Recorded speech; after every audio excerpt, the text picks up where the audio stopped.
Mary Magdalene is an interesting individual. As you go through the Gospels, you find out in every Gospel, and it's true in Matthew as well, why she only shows up at the crucifixion and in the resurrection. But that's her spot.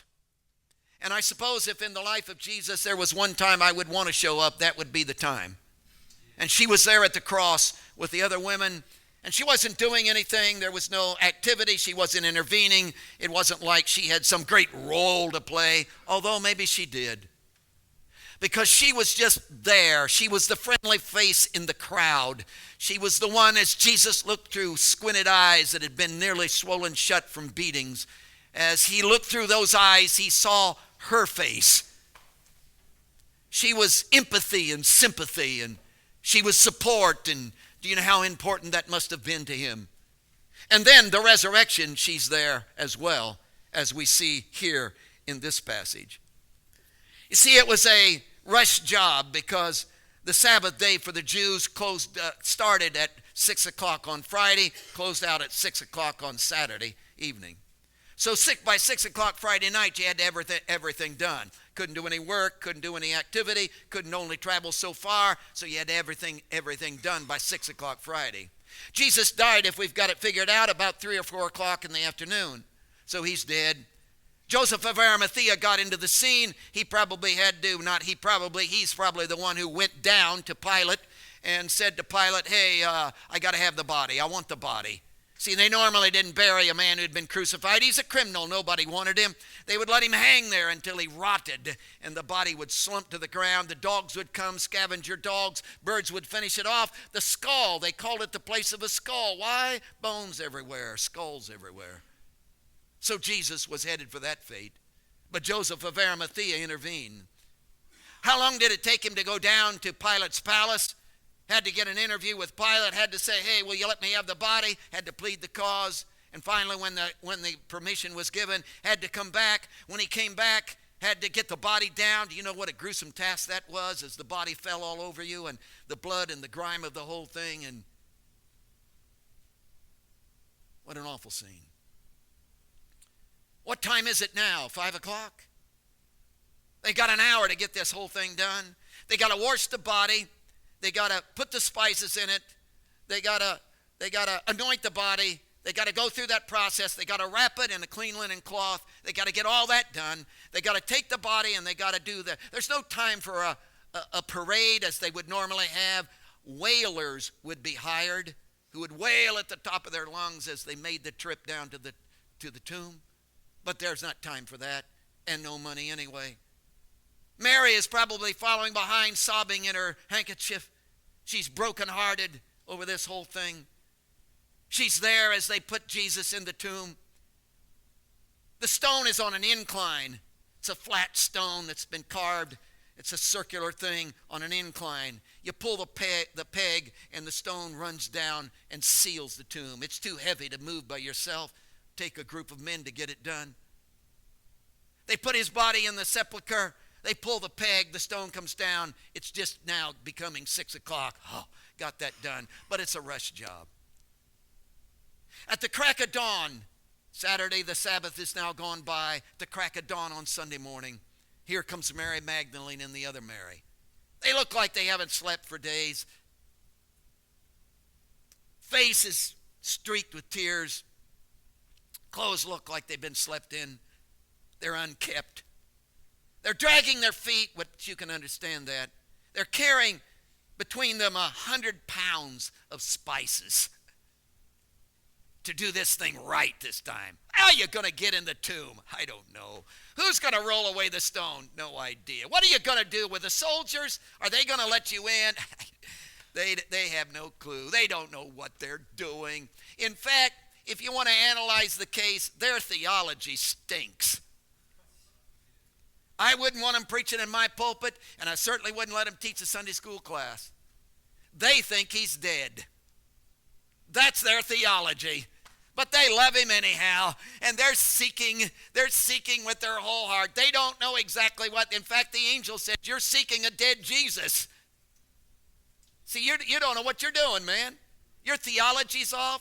You're all messed up in your thinking. You're grieving when you should have been hallelujah and praise the Lord. You're looking like you're a mess when you should be all fixed up on Easter Sunday morning. What's your problem? You're just wow. You got a problem, don't you? You're just a mess. Your theology's wrong. You don't believe right. You're confused. You got all kinds of crazy ideas. You don't know what you're doing. But you got one thing going for you. You're seeking. You're seeking. You got out of bed, didn't you? If you were in bed and you came down, hey, you're lugging the spices. You're seeking. You're seeking. You're seeking. You're after it. You won't let it go, will you? You're coming after it. Wouldn't it be interesting if God is not so much interested in your theology as he is in you seeking? Wouldn't it be comforting to know that you can be rather dumb and still seek? That you can be confused and not able to figure everything out and don't know all the answers to all the questions, and a lot of things are up in the air, but wow, if you just keep coming after it, if you just keep after him, and because they're seeking, you know what they got in the middle of? Had terrible theology, but because they're seeking, you know what they got in the middle of? Earthquake, man, angel descending, earthquake took place. Angel speaks to them. They are the first people in Matthew's account who get to see and encounter the resurrected Lord himself. Well, they got terrible theology. They don't know what they're talking about half the time. I know, but they're seeking. They're seeking. Man, if you just come after him, if you just seek, will you? Don't get discouraged. Don't throw in the towel. Come on. Don't quit. Just keep seeking. Would you? Hey, well, I'm confused. Keep seeking. Well, I don't know. Just keep seeking. Would you just keep after him? Would you just keep praying? He'll bring you through, man. Amen. Earthquakes will take place if you just keep seeking. If you just keep seeking. So here they come. And the story is so phenomenal. The angel is descending, and as the angel descends, there's this pressure, and an earthquake takes place. Was it an earthquake all over the world? Don't know. Don't care. Not worth discussing. Don't know why I brought it up. So the angel descends. Wow. And this earthquake takes place. And the angel goes over, and can you see this stone? It takes a dozen men to move the thing. Can you see this stone? He goes over and grabs that thing, and he just rolls it. And it just goes rolling down until momentum stops and it begins to flop back and forth. Dust is flying everywhere. And then the angel stomps over there and sits on the thing. Why would he put that in here? I'm developing a whole new theology called the sitting angel. I can see it now. I could start a new denomination on this one. The sitting angel. It's the kind of thing where you knock your opponent out and then you put your foot on his chest. We win. It's that kind of deal. The angel's sitting there saying, we win, we win, we win. And then the angel comes over, and of course, by that time, the soldiers, the guards, and I believe there was 12 of them, can't prove that biblically, but there was a guard, which is at least 4, can be expanded to 12, and as nervous as the Pharisees were, they probably wanted the most they could get. So I'm believing it was 12. These are elite. These are special forces. These were guys who were selected to be Caesar's personal bodyguard. These guys have been there. They don't sweat. They're not afraid of anything. Whoops, they pass out like dead. Fear gripped them. Fear gripped them. They're out. They're out. But the angels are still, or the ladies are still awake. They didn't pass out. Something wrong with this picture, isn't there? And the angel comes over and says to them, do not be afraid. Don't be afraid. Hey, it's okay. I know you seek Jesus who was crucified. He is not here, for he is risen, as he said. Come, see the place where the Lord lay. What a statement. He is not here, for he is risen, as he said. Got to be a sermon in that, doesn't there? Let's preach it. Number 1, presence. He is not here. He just isn't here. There's a strange paradox in it, and you're going to have to think to get this. And I know this is really going to be hard for some of you. That there's a paradox in this thing that you got to think your way through. He is not here. See, the angel is turned to them in the last part of the verse 6, and said, "Come, see the place where the Lord lay. Come, get yourself in here. Come, investigate. Come, look it over. Hey, light the torch. Get your flashlight. Come here. Hey, look down there. Look under that stone. Turn that. Hey, go into look at the grave clothes. Come on, touch him, feel him. Hey, search over there. Look in that corner over there." And the ladies are involved and invited to come into the middle of death. And in the middle of death, ladies and gentlemen, he is not there. Now, you know the privacy of death. Do you know that up to this time, in my opinion, up to this time, there has been no real investigation of death? Nobody wants to investigate death. Nobody wants to come in.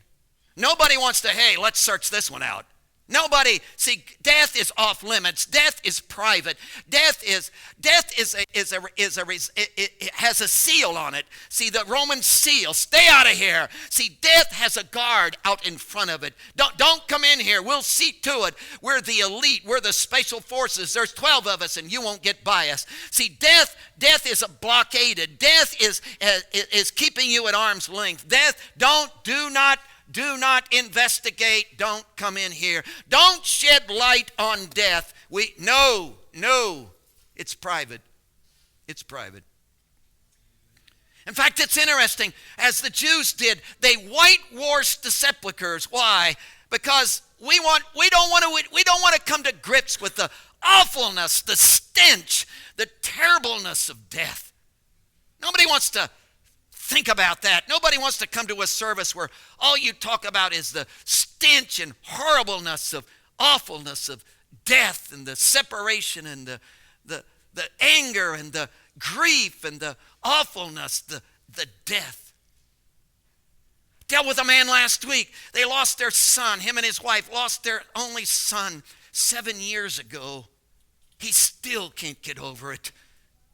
The awfulness of it. The terribleness of the loss. Death. Let's whitewash the thing. Don't come to grips with it. It's private. Stay out of it. We bury our loved ones on a green grassy slope because we don't want to admit. We want it to be as lovely as we can make it, because death is a grim reaper. Death is dressed in black. Death is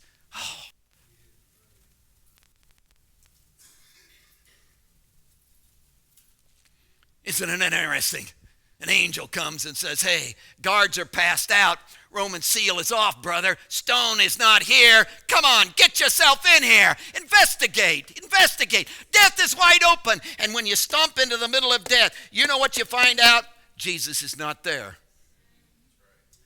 He's never in death. That's not his deal. That can't contain him. That can't hold him.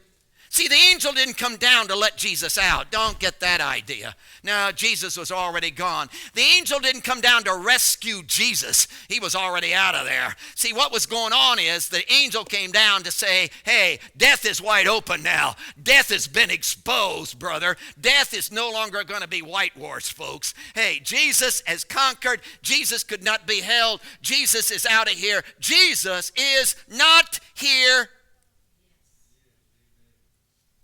Now, the word "not" there is really somewhat important. He is not. The Greek word is "ook." And from other discussions that we've had, there's another Greek word, "may," which is also translated "not." What's the difference between the two? Well, "may," which is not this word, "may," not this "not." "May" is a conditional "not." It's based on your opinion. Maybe, maybe not, but that's what you think. See, Sean says to me, "Manley, you cannot sing." That's his opinion. See, I know better. And if I may take over this music before this is done, but I know better, see, I know better. That's a conditional "not." That's "may." That's his opinion, which is not always correct. So that's his opinion. But that's not this one. See, this not is ook, which is independent. This is an absolute. This is reality. See, this is not the angel's opinion. This is, hey, death is wide open. Come on in, investigate, look it over. Hey, the privacy of death. Hey, the Roman guards are passed out. Seal is gone, son. Come on in here. Stones roll away. Come on in here. Look the whole thing. I'm telling you, an absolute fact that there is no Jesus in this place. Death does not contain him. He is not in death. He is not in death.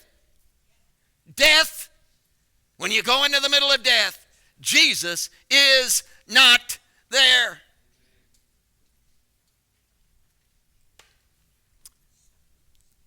Now, here's the problem. This is where you got to think.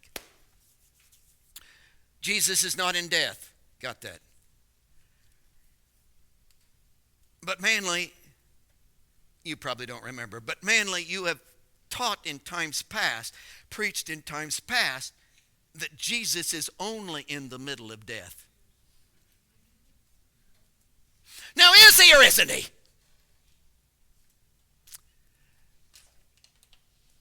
Well, it depends on which death you're talking about. See, over here is death. He's not in this death. Well, what death isn't he in? Well, I can tell you, it's the death that is plotted and planned by Pharisees.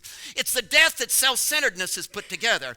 It's the death that a bunch of people who are absolutely stuck on themselves and running their own life. Well, aren't they religious? Oh, they're religious. Don't they do sacrifices? Oh, they do sacrifices. Aren't they into the Bible? Oh, they're into the Bible. Don't they tithe? Oh, they really tithe. And aren't they righteous? They are. Talk to them. They're the righteous of the righteous. They got their act together. But their selfishness, their self-centeredness, which is the heart of all sin, as you know, their selfishness literally plots and plans death. He's not in that death. He's not in that death. Self-centered Pharisees can put all the death together they want to. Jesus will not be in the middle of it. It won't hold him. It can't contain him. All the self-centeredness and all the evil of the world and all the terrible carnal mind that Paul talks about, all the filth of the inside of mankind that wants to reach out and produces nothing but death. Jesus isn't in the middle of that one. You won't find him there. It can't hold him. The death of a self-centered Roman Empire that thinks they can put a seal on a tomb and guard this thing and hold him, their self-centeredness, their colosseums, their wickedness, all the stuff they're into, the way they strut themselves around and conquer a world. And they think they're in charge, and they produce a death and hang Jesus on a cross and put him in a tomb and put a seal on it. Gonna hold him. He won't be there. That death, he's not in the middle of. He's not in the middle of. Roman guards, can you see them? They're the elite. They've chopped many a head off. They've done their thing. They're tough. They got it all together. Nobody walks over them. They draw lines. Hey, they put you down. Hey, they walk. They strut into stores and take what they want. They've conquered. They're in charge. They're full of themselves. They're full of themselves. Hey, we'll stand out here. Nobody's going to get in here. We'll take care of this. We'll take care of a dead Jesus. See, all of their self-centeredness and all the death that their self-centeredness produces. Are you getting this? You do realize self-centeredness produces death?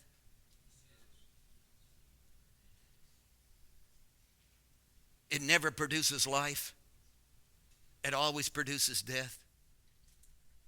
There is no life in sin. Why? Because at the heart of every sin is self-centeredness, and self-centeredness always produces death. It's the nature of sin. Death is the nature of sin. So why do you think the whole Bible yells at us that Jesus, while we were yet in our sin, died for us to get us out of sin? Why do you think the whole big deal is that he wants to save you? Well, save me from what? The death of self-centeredness, man, which is all that self-centeredness can produce is death. Come on. That's easy. You recognize, just be logical. You recognize that every divorce has at its heart somebody's stinking self-centeredness. Pure love doesn't produce divorce, doesn't divide families. Where does child abuse come from? It doesn't come from passionate love for your kids. Where does it come from, folks?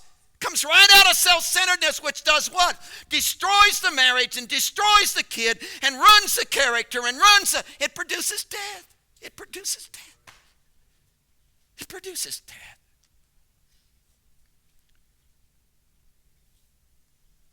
I guess the reason this is on my mind is because of where I've just come from. But church divisions, what do they produce? Death. A church that ran 300, built a new sanctuary, ends up with 100. What happened? Death. Come on, death. Death. It didn't produce life. It didn't produce growth. It didn't produce prosperity. It didn't produce life. It produced what? Death. See, self-centeredness always produces sin, and sin always produces death every time. Hey, walk into your own life. Look at the chaos of your own living. And where did it come from? And Jesus is not in the middle of it.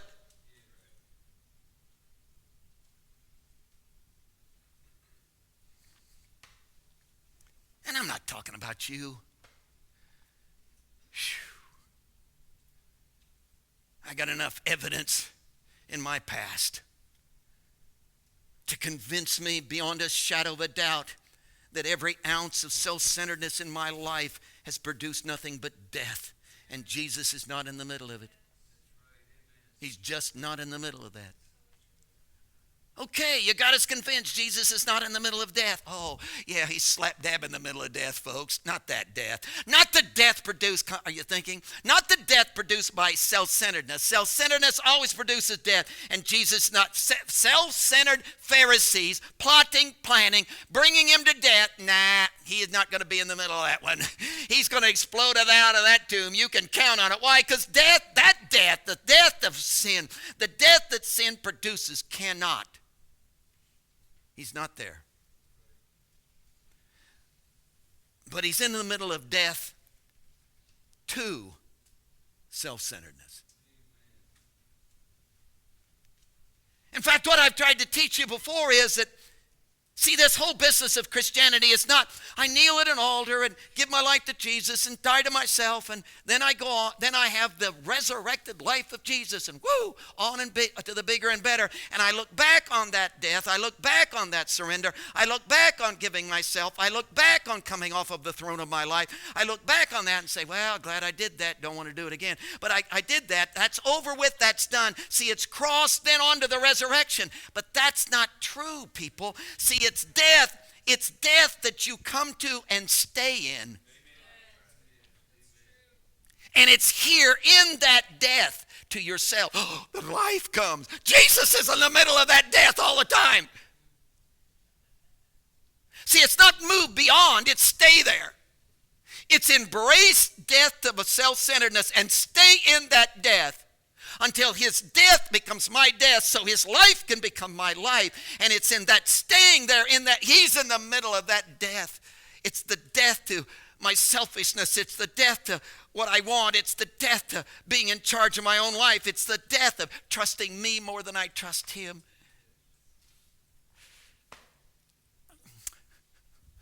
Why is that so hard for us? Because again, see, not you, my own track record tells me that trusting in myself has brought nothing but, and what I ought to do is give that up so he can. And if I'd live in giving that up, if I'd live in that state, he would emerge in life, because he's in that death. He's in that death.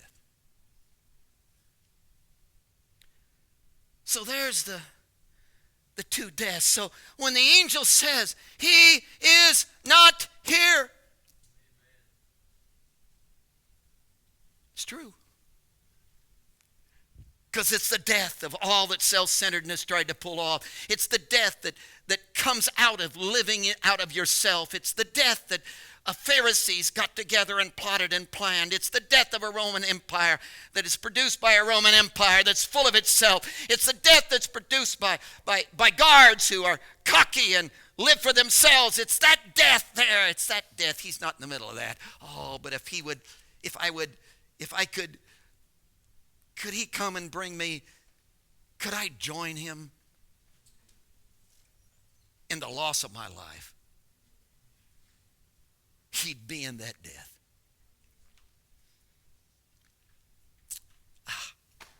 So here's the deal. You up for it? I want you to march into the core of your life. Not circumference, core of your life. Not, well, I'm a good person. No, core of your life. Not, well, I preach. No, core of your life. I want you to march into the core of your existence, your heart, and see if he's there. Well, I believe in him. Not talking that. I believe the Bible. Not talking that. I'm talking about, would you march into the core of your life and see if you are intimate with him, if you're embracing him, if his life is all over you.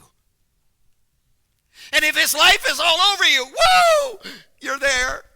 If not, if he's not there, whoops, you know where you are. You know where you are. See, if he's not here, there can only be one reason.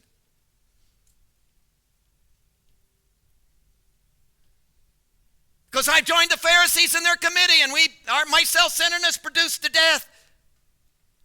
Because it always spills out in death. Self-centeredness always ruins. Self-centeredness shoots you in the foot. Self-centeredness just hacks and destroys and ruins, and he's not in that.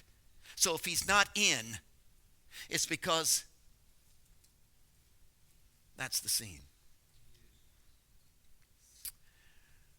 Now, there is a pattern here. That's the presence. I want you to look at the pattern. For he is not here. He is not here, for he is risen. That's the pattern. Well, why isn't he here? Why isn't he here? Oh, he's risen. That explains the whole thing. See, this death of self-centeredness produced by the Pharisees, produced by the Romans, produced by the Jews, this death that self-centeredness always produces, it just can't, his nature will not allow it to, he just can't be contained in that death. See, that death sets up guards, that death puts a seal on the tomb, that death rolls a stone down, that death says, we'll contain him. Dream on, boys. Not a shot. Not a shot. It's not going to happen. It's not going to happen. Why? Because his nature is life. Who he is, the very flow of the fiber of his being is life. The way he operates is life. And that death, not a shot. I keep going back to Peter, Pentecost. You know, Holy Spirit came, outpoured upon 120 disciples, and Pentecost has happened. Jesus is resurrected and ascended and poured the Spirit out upon 120 disciples. And wow, it's phenomenal what's going on. It's the initial movement of the new covenant. 120 have just stepped into this new kingdom thing, and it's bursting at the seams, wow, as it is ready to explode into a whole world. And of course, there's 3,000 to 5,000 Jews hanging around watching what's going on with 120, saying, oh, wow, man, what's taking place in their lives? And in light of that, Peter is moved upon by the Holy Spirit, stand to his feet, and he gives this phenomenal explanation. And he says, what's going on in 120 is the same identical thing that was going on in Jesus. So the explanation for Pentecost is Jesus. Jesus, the man who's filled with the Spirit. Jesus, the man who has the nature of God that just bursts with life. That's what's going on. The reason you see their faces lit up, the reason you see life all over them, the reason you see the throbbing heart of God coming out of them is because they're full of it.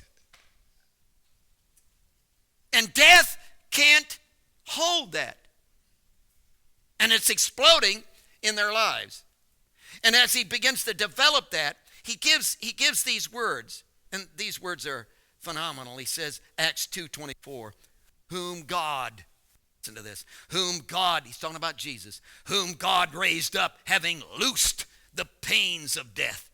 Because it was not possible that he should be held by it. Not possible that he should be held by it. He pictures death as gigantic fingers just reaching out to grab and seize and trap and drag down and contain and put in jail and shut down and put a lid on and roll a stone across and put a seal on and gigantic fingers will grab him and hold him. And Jesus, can you see him? He marches down into the very essence of all the damnation of sin itself, and these gigantic fingers come, but they just can't quite hold him because there's this roaring nature of God within the man called Jesus that bursts forth with this life that just explodes through the pores of his flesh and in the cells of his being, and he just can't. In fact, the imagery is the pain. The word pain there is travail. It's the birth thing. It's a mother who has a child in her womb, and he says no more than that woman can keep that kid in her womb. Wow, no more could death hold Jesus. That thing is going to come out. That kid is going to come out of there kicking, screaming, yelling. He's on his way. You aren't going to, there's no, he said that's the way it is with Jesus. Death reaches out. The death that self-centeredness produces reaches out to grab him, to hold him, to contain him. And it just, this nature of God just. Now, Manley, why are you so hyper about that? That's. You got to get this. That's what's going on in 120. Same thing. Same thing. The same life that was roaring in the man called Jesus and death couldn't. That same thing is going on in the life of 120. And oh, guess what? It's promised to you. John just explodes with this. Let me just whip you through some verses. Listen to this. John 3:14 and 15.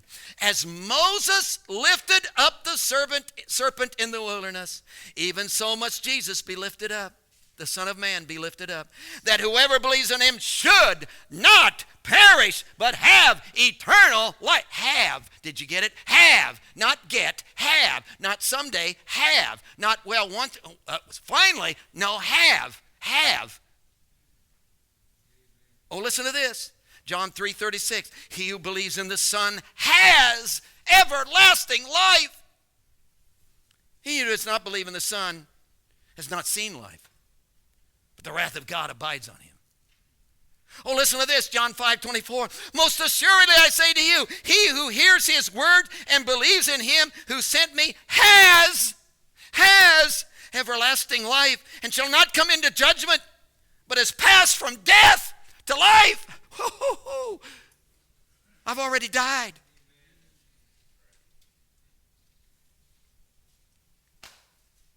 Oh, listen to this one. This is worse yet. John 11:25 and 26. Jesus said to Martha, I am the resurrection and the life. He who believes in me, though he may die, he shall live. And whoever lives and believes in me shall never die. Do you believe this? He said. What's he saying? Oh, John is so strong on this. He says, see, we're not a bunch of people who are hanging around. We got this faith. We're trusting in Jesus. We hope, we think, we maybe, we got to be right. Well, certainly we're right. Well, I hope we're right, but we'll find out when we die. No. We're finding out now. We have life, and we're never going to die.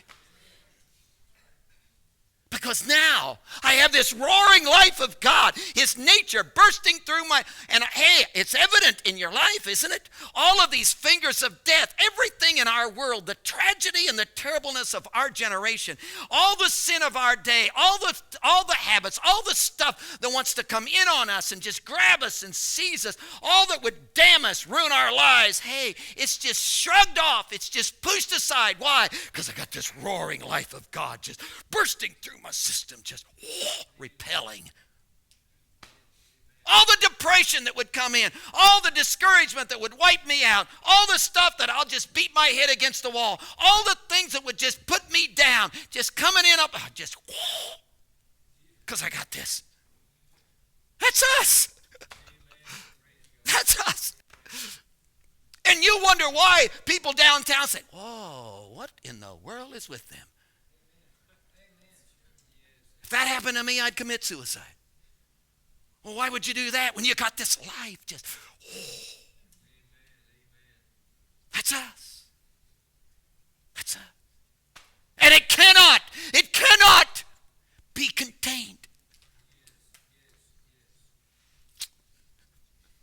So here's the challenge. March into the core of your life. I'm talking the heart, not, oh, I did that. Well, I'm a good guy. Well, basically, I have a good heart. Not talking that. I'm talking go to the core of your system. Is the roaring life of God generating?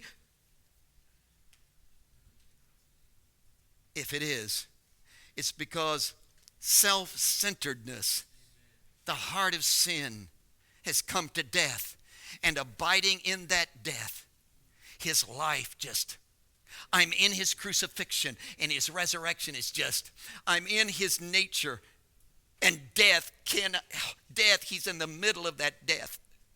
That, he can live in that death. The death of my self-centeredness, the death of my sin, all of that's contained in his crucifixion, and life just spills out of that. But if he's not generating, if I'm not intimate, if it's not, oh my. He doesn't live in the death that self produces.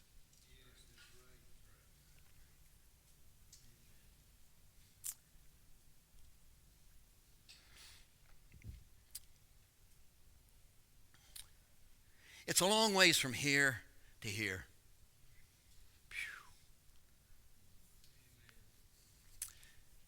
But he built a bridge. He built a bridge. Would you let him take your hand and pull you into a death he can live in? Oh, Jesus.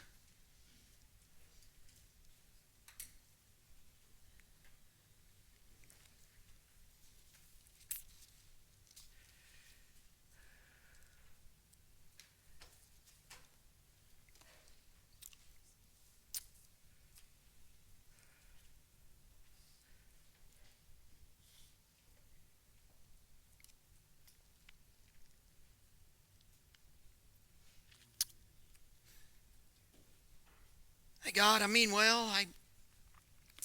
on. I try. Come on, God. I'm doing the best I can.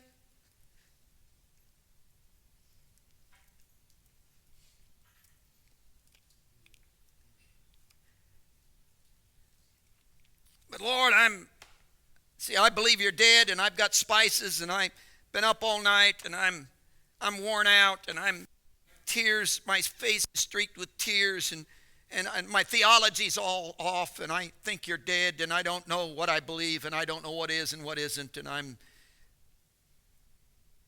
could you come in an earthquake? If I'd seek, would you reveal? If I really came after you, would you correct?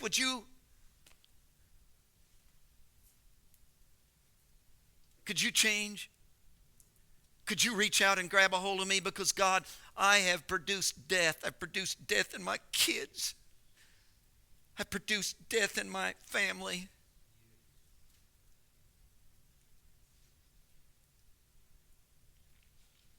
I've produced death in my own body.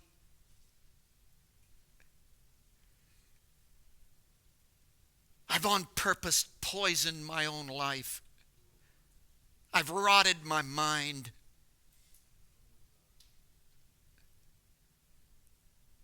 My self-centeredness, God, is literally ruined friendships and destroyed marriages.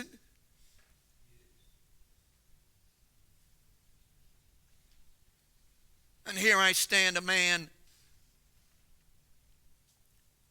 who out of himself has produced nothing but death. And you're not in the middle of it. Could I give you my whole life? Could I quit producing my life? Could I quit being the source? Because when I'm the source, all I produce is death. Could I let you be the source where nothing but life would be produced? Could you grab me by the hand? Could you pull me into life? Could you be the roaring life and nature of God within me that would just spill life through every cell of my being?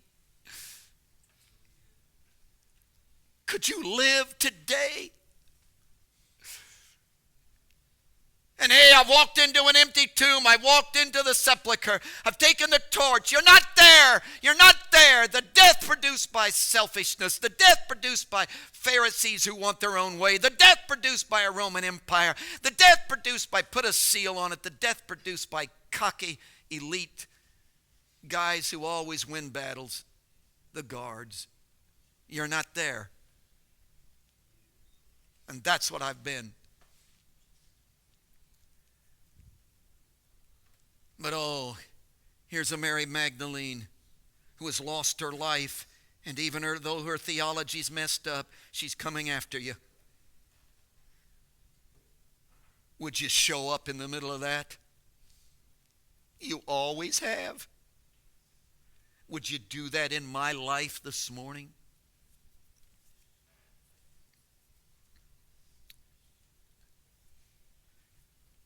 Heads are bowed.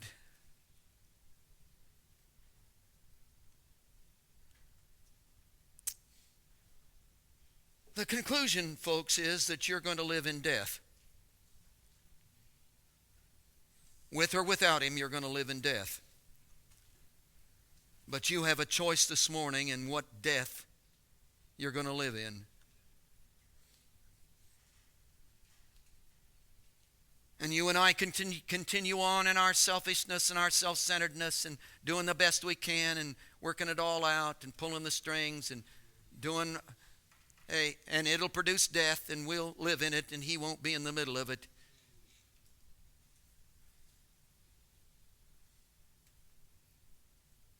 But oh, I could leap this morning into a new death.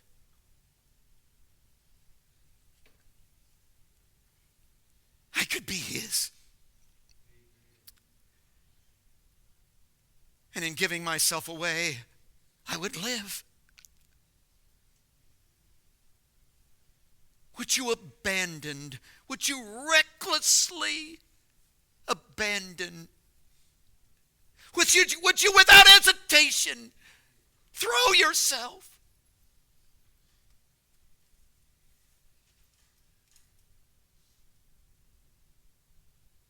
into the roaring life of his presence? And would you live in your death? Because he's alive in that death. And no wonder Paul said, I'm crucified with Christ. I've died. It's my death. I'm crucified. I'm dead. I'm crucified. I've come into the death. But I'm alive, but I'm not alive. It's the life that I live now. I live in him. He's living in me. So this is not my life. This is his. Because I'm living in the death. I invite you to an altar. I invite you to an abandonment.